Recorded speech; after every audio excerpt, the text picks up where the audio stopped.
This is Andrew for the Chosen Prime with a quick video review of MakeToys Remaster MTRM-08 Despotron, or their take on a Masterpiece-sized G1 Megatron. Here you see the figure on the right. I will start off right from the start. He does come packaged with an orange plug, but there is no adhesive at all in the plug. It pops right out, so you can have your standard kind of Megatron here without the orange tip. Here's his box on the right. He again is packaged in rubber mode, no pictures at all of the gun mode on the packaging. He does come packaged in a nice clamshell. You get two parts of instructions. You get part 1 and part 2. They're actually nice and in color. His transformation is fairly straightforward, but they do give you some nice kind of color instructions here if you do need assistance with the transformation. As far as accessories, he does come with his Energon mace, which I'll show off in a little bit. And he does come with 3 additional robot mode faces, which again I'll show off in a little bit. So let's take a more detailed look here at Despotron.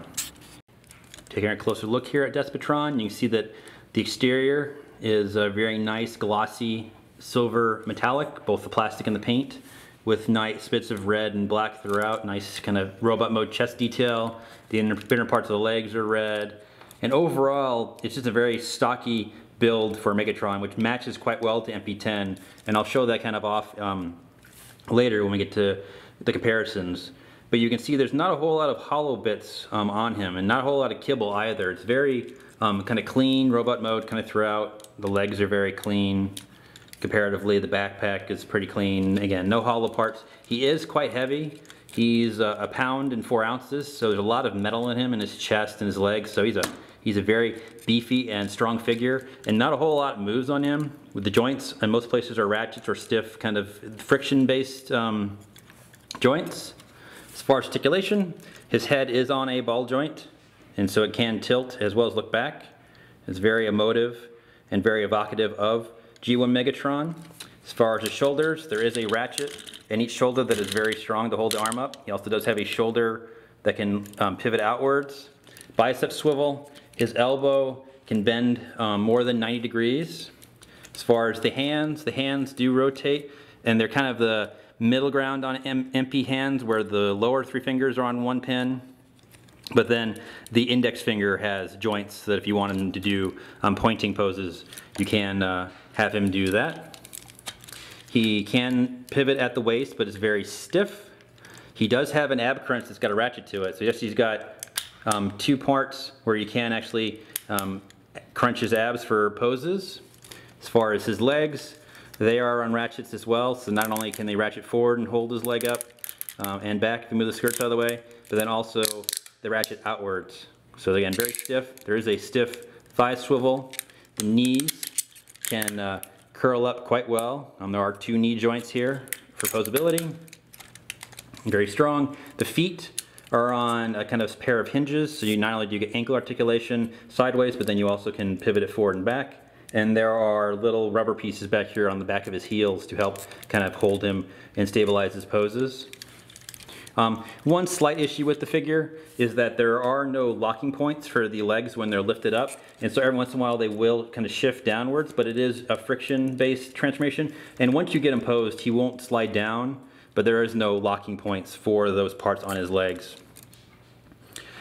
And one other little thing here with the cannon, by default, the gun arm here, when it's in gun mode, it'll point this way with the screw facing forward, and this top piece here rotates. And so you can actually, you can rotate it over to the side like this if you want to, or here, but when you're in robot mode, you want to kind of make sure that you move it so that this little kind of scope is facing forward. So let's take a closer look at his different faces that he comes with. So here's his default face that he comes installed with, which is just kind of default scowl, just a general frown. To replace it, we lift up on the helmet, and it just slides over that top of his head, and you can kind of see that there's just this little plate here that this pulls off. And so his next face is one where it's just a basic sneer, and it's just a matter of just kind of pegging it in onto the face and then reattaching the helmet. And here you can kind of see, here's his standard kind of smirk face, quite nice. And then the next one is a little bit madder, is kind of get in with a full-on kind of gritted teeth. Again, still kind of really cool. Nice that MakeToys added these into the box. And then finally, the final face that he comes with which some folks like, some folks don't, is this full-blown kind of yelling or smiling face. And it's very kind of cartoonish and very stylized, but it is, if you want him kind of having that kind of really kind of crazy kind of laughing face that's available to you. It's a nice little bonus again that MakeToys added. As far as posability for Despotron, you have a lot of options with him. You can have him just kind of be stoic. He does have, you know, nice posability this way to kind of just get nice standing poses, or if you want him to get a little bit more dynamic, you just move the hip out of the way and utilize all the different ratchets to kind of get him pointed with his cannon arm. Again, very cool and kind of amazing posability from this guy. We can use the ab crunch to even pull him forward further. So you have a lot of options for Despotron here, kind of however you want to pose him. And he does hold the majority of his poses very securely, very solid, not going to feel like he's going to fall over once you get him fully set up. And again, you have the head to have different faces to kind of get different emotions. As far as the chain weapon that he comes with, in order to install it, we need to remove the gun, which just slides backwards off a channel on his hand here. You can see there's just a channel that slides here, and the whip only installs on this hand. It won't install on this hand. So it's a matter of kind of getting him somewhat transformed here. So we take the hand, we pop it open, we rotate the fist in. And one thing to note about, and I'll show it all again when we transform it, there's actually channels here that match channels here. So you kind of, it's not just a matter of closing that you kind of get the channels to line up, but that exposes a peg here that matches this kind of peg here. So it's a matter of just kind of getting this lined up and set in place, and then we can get him to kind of just hold the chain with the other hand, and he's got his chain weapon from the original miniseries. Nice little cool bonus that MakeToys added with the set. It's a nice big weapon here, nice chain lengths, and you can get some decent kind of poses out of Despotron here. So let's go ahead and we'll transform him into his gun mode. So we'll begin with this transformation by starting with his upper half. So we need to first slide off and remove the cannon. And we need to hide his hands. So we just push out on this joint here. And again, you can see there's rails. And take the fist and rotate it in with the thumb facing upwards. And then just make sure that you kind of sandwich it down like that. Come to this little panel here, lift up, and it's actually on like a double hinge here. Raise the arm upwards like this, and if we look, this can now close down on top of the arm, like so, and then this little kind of trigger piece will just fold down. Rotate the arm, and there's a tab on this piece here that matches the shoulder, and this arm is done. Come to the other arm. Again, take the fist and you want to lift it out. This arm's a little bit different. There's actually a panel here we want to lift up so that when we swing the arm around, this piece comes out. We want to rotate it for the back of the gun and then close the fist down. This panel here will untab and lift upwards like that. Take the arm, make sure that it's rotated so that this piece is facing this way. And again, just like the other side, we want to tab it down, and so you get the safety here. So if you rotate it and push down this little trigger piece, it'll peg into the arm. Turn them around, come to the back. These little panels back here, this will accordion out and sandwich around the back of the gun. Same thing for the front here. This will come forward. The cannon arm here will slide up, rotate down, and then essentially we want to have it pivot so that the tab here matches the tab on the front of the gun. Rotate up the scope so it's facing upwards. And there is the top and most of the gun ready to go.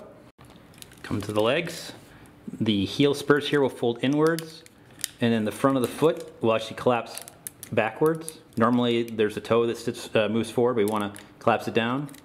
And so flip the foot forward, the heel spurt, and then they will push up into the bottom of the legs.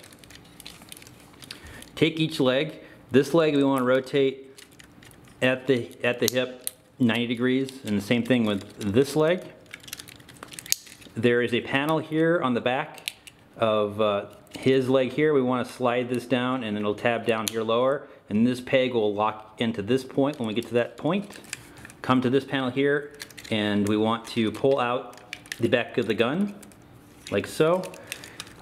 They recommend an instruction connecting them and then moving them up, but I find it easier to collapse the legs first on both sides. And again, that tab here on the back of this leg will kind of connect the two halves, the two legs together. Let's make sure it's all sandwiched up. This panel here will untab, and you can see this is kind of an accordion panel here. We want to take this piece and have it go forward, and this piece will go back, and it'll peg in to the both sides of the gun. And so this one's similar, but it comes off of this leg, so it's just a matter of hinging this backwards. And there's a bunch of tabs that lock it into the legs like that. This next bit can be a bit tricky, but once you do it once, it's not too bad. I will also note that this entire torso section here does hold very securely in robo mode, but what we do first is we want to untab the top of the gun from this section. This little panel here on the chest will fold inwards, and then this outer panel will hinge downwards so that it sits flush with the side of the gun, like this. You can see that it sits flush. We come to the rest of the torso, lift up on it, and it actually breaks and apart and tabs a couple times. We want to come to the trigger mechanism here, hold the trigger mechanism down, and then this kind of other part will rotate inwards like this. And then we can take this part, unfurl it, and rotate it around. Take the gun top, and it'll slide backwards on this channel here. There are multiple tabs here at the front of the gun that match this kind of part we just unfurled. And now we come to the hip skirts here. This crotch piece will lift up and around, and it'll sit flush on like this way, but then this panel will sit kind of like that. Come to these hip skirts. We want to unfurl them so that they kind of can come around. Take the silver piece, rotate it forward. It'll eventually fill in kind of this part of the gun here. Do the same thing for the other side. Just unfurl it, make it so that it can be ready to kind of fill that space. There's a little peg mechanism here above this leg. We want to fold it forward. And you can see there's a little peg hole there that matches the peg on the red part here, so that when we move it forward, it'll peg down like that. And then to lock the kind of gun part in place, there's a tab here and a tab here that matches this tab on the other side of this hinge and this one. This one here can be a bit tricky, and so work on this one first and then the other one next. And it'll hold securely once you kind of get it kind of sandwiched correctly. You can hear that lock, and it locks into both positions, locking that securely into place. There is hidden here in this leg, and this is a bit tricky to get out, there's a panel that will slide upwards, this piece here, and it's just on a hinge. It'll come up and kind of fill in this space. Take these halves here and just tab them in along the legs. Take this panel sliding over to cover that kind of hole. Come around to this side. This little piece with the Morimo detail will flip forward. We want to hinge this piece forward as well. There are multiple tabs. There's a tab here that matches the tab hole there, as well as this peg hole here will match on the silver part. But before we do that, we have to come to this back of the gun here. If we slide this up, you see that there are two peg holes on the silver part that correspond to pieces on the black. So it's a matter of just kind of getting it all lined up, and now making sure that everything gets kind of tabbed together. And this piece, again, will tab into that little black part. The silver part here will peg in. And just kind of go around, make sure that all the tabs throughout kind of hold securely. And there's most of the gun mode ready to go. Now we got to do the head. The head, unfortunately, I have needed to use a tool in order to open the panel. And essentially, we want to make sure the face is facing this way. And the way that it is actually it tabs in this entire part here tabs into the front half. And so you get a little bit of pressure here to kind of pop it. And again, this can be a bit tricky, and I wish it was a bit easier to pull, but then see this part comes down and then the head rotates inward. And it is a tight fit. You're probably gonna need to use a tool in order to get the head out, but you rotate the head in like that, flip this down, again it tabs into place, and this piece slides backward, even fully finishing it off. And then finally, we come to the kind of the scope part here, and it just slides in from the back forward, and there is Despotron in his gun mode. The gun mode here for Despotron is quite large. You can see with my hand, it's quite large. It looks correct, and it still looks nice. Not a whole lot of gaps. A lot of nice detail. It looks like what you think a Walther P38 should look like. It does have the P38 here on the front. You do get a spring trigger here, but again, not many gaps. The scope still works. Quite nice. And then a brief comparison before I move on to other comparisons. Here's the G1 Megatron. You can see how much larger Despotron is than the original G1 version of the gun. So let's go ahead and take a look at some comparisons for Despotron here. Rubber mode comparisons for Despotron with some other Masterpiece figures. Here we've got Masterpiece Soundwave and we've got Masterpiece Starscream. You can see that he fits well as the leader of these Masterpiece Decepticons. He's nice and kind of strong looking comparatively. He's kind of beefy. He's just a little bit taller than Masterpiece Soundwave, and then quite a bit taller than Starscream. But I think stylistically, I think MakeToys done a pretty good job here of matching what the kind of robot mode for a Masterpiece, newer Masterpiece Megatron should look like. It looks good, kind of the right amount of detail throughout the figure to kind of match these other official Decepticons. And so I think Despotron here does a pretty good job of being a leader of your Masterpiece Decepticons if you'd like to add them to your collection. Comparing Despotron to the MP-10 version Optimus Prime, you can see that they look good side by side. They kind of match stylistically for a pair of rivals. Nice, strong, stocky builds. Bigger legs here on the MP-10 version of Prime that kind of match the thick legs of Despotron. They are the same height, so they work good as rivals. And then the amount of detail, paint, and engineering across the two match. I think MakeToys has done a pretty good job of making sure Despotron fits MP-10 and therefore fits really well with your Masterpiece collection. Comparing Despotron with another third-party Masterpiece Megatron, here we've got X-Transbot's Apollyon. This is the first production release version of him. I unfortunately do not have DX9's Mitron to show off comparisons with, but at least I have these two figures to kind of show differences. Obviously Despotron here is a lot stockier and stronger and kind of thicker than the effort from X-Transbots, and a lot less kibble and overall complexity compared to Apollyon here. Apollyon, this version here is quite loose, a lot more parts, a lot more kibble kind of throughout in the legs. My Apollyon kind of has a little bit difficulty standing overall. Same kind of overall back kibble. They both have essentially the same kind of posability. Apollyon does have individual fingers, unlike Despotron. He also does have electronics in his arm cannon, an LED light, whereas Despotron does not. And you do get a lot more accessories with Apollyon. You do get the handguns. He does come with the mace, it's a bit smaller mace than what come with Despotron, but you do get the entire sniper scope. But overall, it's kind of a personal preference on which version of Megatron you like here. Do you want something that's a bit simpler, a lot more enjoyable to transform, which is with Despotron, or do you want something that's a little bit more kind of complicated and maybe a little bit slimmer than Despotron? But both are really good versions of Masterpiece Megatron. Gun mode comparisons between the two. We've got Despotron on the left and Apollyon on the right. You can see that they're both relatively large guns, but the Despotron is considerably longer than Apollyon here in the front. You can see how the kind of trigger area is overall kind of extended a little bit more, but they look stylistically the same, look like really good gun modes for both of them. You can see they both have spring-loaded triggers and just are nice overall weapon modes, are very clean and evocative of what a Masterpiece MP-10 style version of Megatron should look.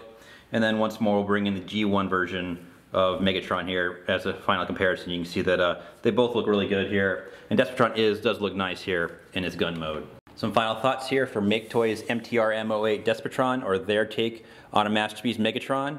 I think MakeToys has done an excellent job with this figure. It's solidly built, it's heavy, it's got good detail, paint, build, posability.